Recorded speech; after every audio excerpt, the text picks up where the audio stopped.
One of the things that I went through, as y'all can see over, I think, what table is that? It's table 7. That's the death of my daughter. That started there. I lost my baby. Went full term and had to deliver my child. Didn't know that it was that until I went to my 6-week checkup, and they was like, hey, there's something going on. You're bleeding. So I had a colonoscopy. That was the first colonoscopy, but it was like, oh, you just have a tear, Miss Wynn. You should be good. You should be fine.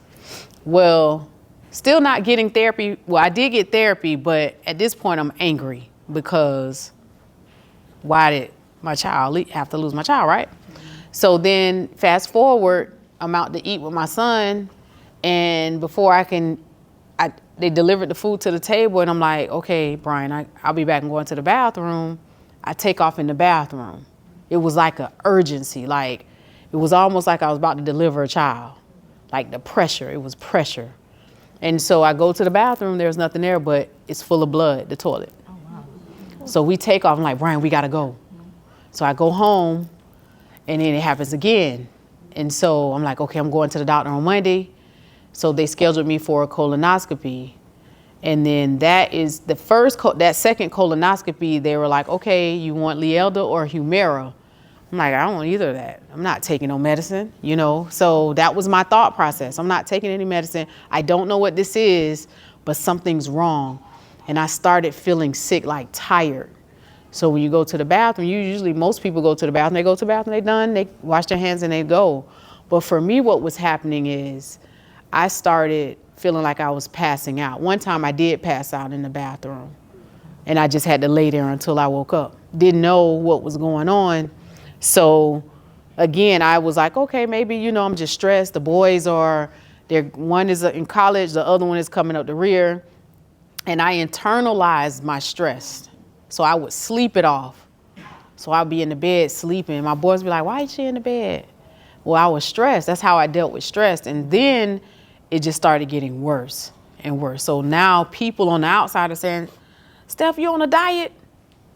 Lost weight. I'm like, no, I'm not on a diet. I'm still eating the same foods. But now it's getting to the point where I could look at water and I got to run to the bathroom. I'm taking off. Like it's just taking off. And I didn't know the questions to ask because, again, I'm not getting the right diagnosis. I'm going to a rectal and colon specialist. They're telling me, well, I need to do a biopsy to rule out colon cancer. We did that. And then she came out, she's like, I think it's Crohn's. I'm not sure. So now we go over to the gastroenterologist. And by the time I got to the doctor that I have now, I'm almost out of here. My mom is like literally holding me up.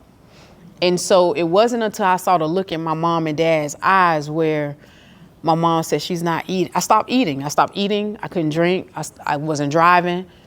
And so it was there where when I saw the look in their eyes, that scared look, I knew there was something wrong. That was a look that I don't even want my kids to have to go through that. And I think my oldest son probably was more scared than me because he could take his whole arm and wrap around my waist. That's how tiny I was. And so it took me going through multiple doctors and the symptoms. Now, mind you, I'm strong, right?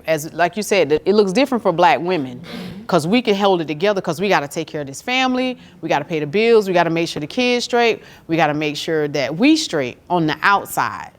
But on the inside, my gut was so angry and inflamed.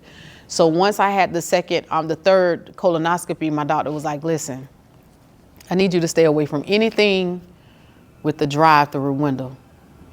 Your intestines look like a stop sign. And so if we don't get this under control, it will turn into colorectal cancer. And so that's what I want everybody here to understand. We got to get our colonoscopies. We got to get checked out. We have to ask the questions. Well, what is that test? If you don't know, ask the questions. And so I lost not only one, I lost 2 daughters. I just don't have that picture here. But 2, I lost them back to back because I had Crohn's disease then, didn't know it because, again, it shows up differently for us. My body rejected the baby then, both of them. And so I'm here to talk about, hey, If your body, your stomach, it's the powerhouse of it's the engine. We think it's our heart, but the digestive system controls it feeds all of your systems.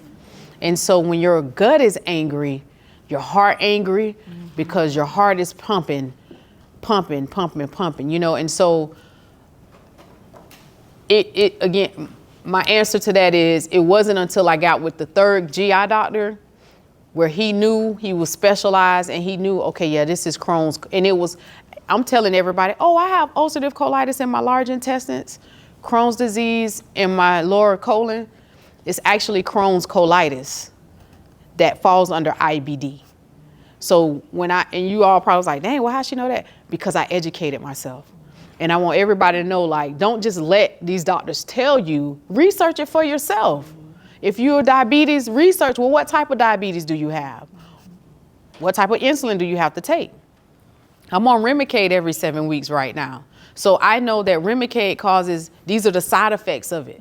Know what it is, so you got to make a decision. And don't be confused about the decision that you have to make for your health. Make the decision and be all right with it. So, yeah.